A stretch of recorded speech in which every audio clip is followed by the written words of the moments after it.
Hey everyone, I'm Justin Thomas, president here at G&D Chillers, and today I just thought we'd do a quick recap of our new facility here in Junction City, Oregon. Pretty proud of what our team's accomplished over this last year, being able to move in from our last facility out here in pretty good record time. We were able to put this new facility together in just about 2 to 3 months, and we've been working here since January of last year. Some huge differences between where we were in our old facility and this new location is space. We've got a lot more space. We're almost 100,000 square feet of manufacturing space. Some cool things that we've added are some large gantry cranes here that you can see. This allows us to move around a lot larger pieces of equipment and set them into our larger chillers that we're doing a lot more of these days. We have 2 dedicated assembly lines now, one for our larger VA chillers, and on the other side, which we'll see shortly here, is our smaller Danfoss line is what we call it, for our smaller chillers ranging from 20 horsepower down to 1.5 horsepower.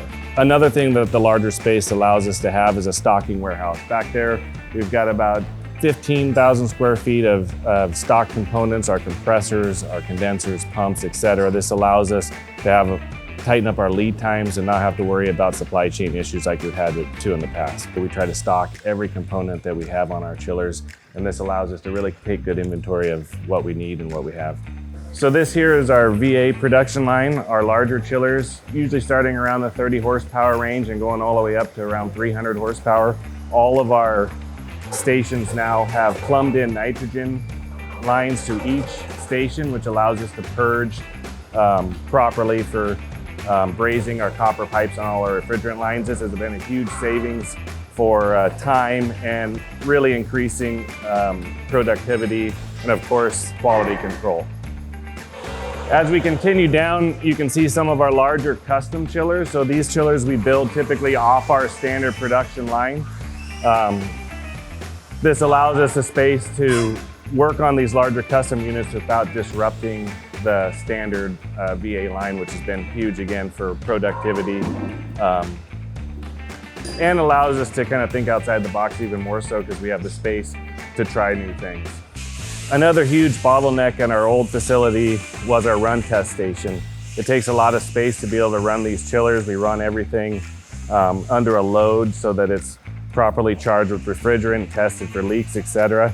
We were only able to do a couple chillers at a time at our old facility. We are able now to run not only our larger VA chillers, 2 to 3 at a time. On the other side, we're able to run 2 to 3 of our smaller Danfoss line chillers, which has really helped with production and getting things out the door quickly. Another cool feature we added here is our test chamber. This allows us to run some of our chillers inside of this chamber and modify the temperature as if it was outside, whether it's cold or hot. Really allows us to dial in things for testing purposes, and is a really cool addition. We've got a lot more space now to be able to finish these chillers off.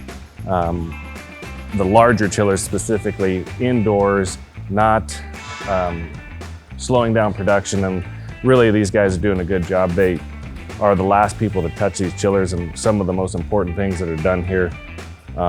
They're the last people to have the hands on the chiller before it gets to our customers, and we take a lot of pride in this part of the process. So as you can see, we've tried to design this to where it's a constant flow from raw material coming in at this end and then getting built on down the line. Again, extremely helpful for productivity and efficiencies. But what I'm most proud of is when we first started to make the move, it wasn't just upper management making these decisions. It started from the bottom up with everybody's input, and all these folks here, all 70 plus men and women here, have given some input, and it's allowed everybody to take ownership in what they're doing, and it's created an environment that's increased efficiency and productivity, and it's been really cool to watch everybody be involved. As you can see, we're really excited about what we've accomplished here over this last year, and we really look forward to what next year has to offer. We've got some really cool projects that we're working on the R&D side of things, and continuing to improve our process here at our new facility. Thanks again to all our great team members here and all that they've accomplished this year, and thanks for all our great customers and partners throughout the country. Cheers.